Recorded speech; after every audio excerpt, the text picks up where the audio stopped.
Tomorrow, we're going to hear from 8 banking executives on Capitol Hill, and it's part of the Senate Banking Committee's now annual oversight hearing featuring these CEOs. Kevin Fromer is the president and CEO of the Financial Services Forum, which closely gathers many of these CEOs quite regularly. You know, Kevin, one of the things before you came on, a lot of folks were talking to me about how the bank CEOs are going to use this as an opportunity to really fight those capital rules. What are you expecting them to say?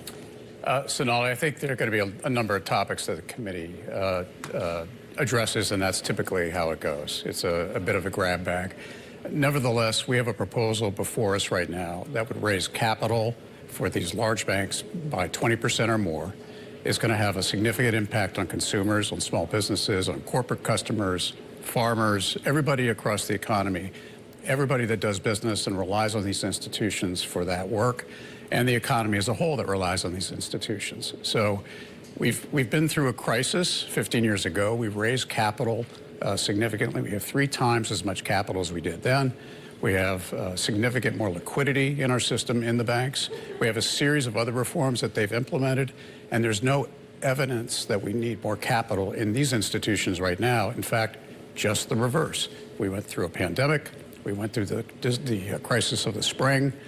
All these firms have performed better than good throughout that time. These are the biggest banks. One thing I'm curious about this time around for the hearings, the investment bank CEOs are going to show up. They were not required to be there last time around, and they're going to be facing rules to their trading desks. When you think about the advocacy for the industry, do they deserve more capital required at the trading desks versus what you're seeing kind of more blanket for these large banks that are taking these capital rules just as a function of how the system has evolved? So I'll put some numbers against it. 20% overall, as I said, 20% or more for the GSIBs from this proposal broadly.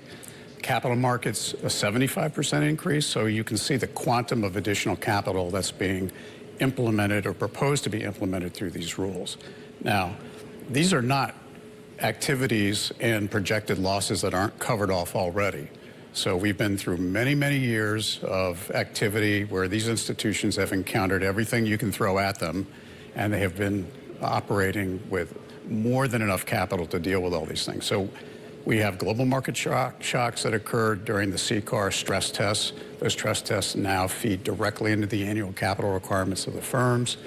There's a clear redundancy in terms of what this proposal would require for the trading book on top of everything that we have already. So the costs are considerable. They can't be simply ignored. And I think we're just going to have to go through a process of making sure that the customers, not just the firms, it's not about the firms actually, it's about their customers. And these are corporates that use hedging. These are municipalities that borrow for purposes of bridges and roads and highways. It's a whole slate of activities that rely on our capital market system, which, as you know, is the envy of the world. We don't need to tax that system at this point. We have plenty of capital in the system to accommodate projected losses. And Kevin, just to build on some of those costs you're talking about, those come from just the banks having less financial flexibility or capital flexibility if more is being associated with meeting capital buffers? When you impose additional costs and capital pressures against business lines, that's going to do one or two things. It's going to affect the pricing, or it's going to affect the economics, or it's going to move the activity outside of the regulated banking sector altogether. And we've seen that secular trend for a long time. It's accelerated during the period of time when we had post-crisis regulation. Look at the size of the private credit market today. Look at the size and the quantity of trading that occurs outside the regulated banks into other companies that you know very well. So we will exacerbate that. Now, that doesn't mean that the risk goes away. It just leaves the banking system and goes in another part of the financial system. And that's a part of the financial system that is not regulated the way banks are from a capital standpoint, liquidity standpoint, no FDIC insurance if we're talking about the credit side.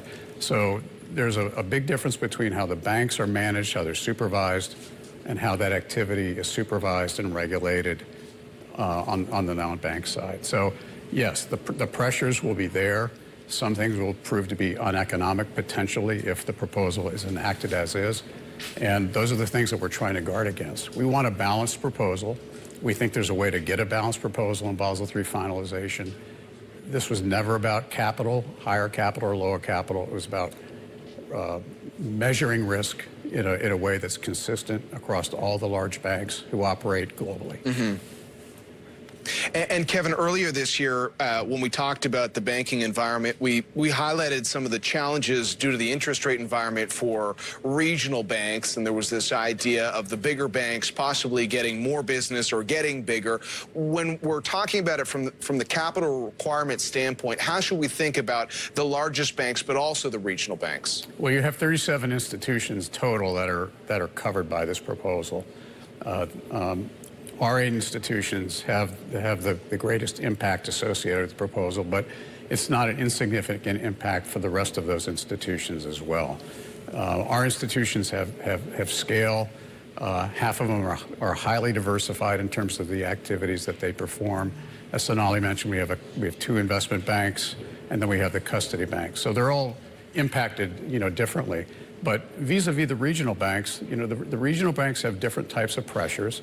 And they have been provided a certain type of treatment as a consequence of legislation that came after Dodd-Frank, the tailoring rule, which was implemented by the Fed. So different size scale banks. Our view is we need banks of all sizes in this country. Our institutions work with and serve other institutions up and down the size scale. So, but it has a significant impact on those very large regional banks. Kevin, I know both of us will be down at Capitol Hill tomorrow to cover hours of these testimonies. That is Kevin Frommer, President and CEO of the Financial Services Forum. Now, coming up next, John Kerry singles out Chevron over its lack of commitment to methane goals.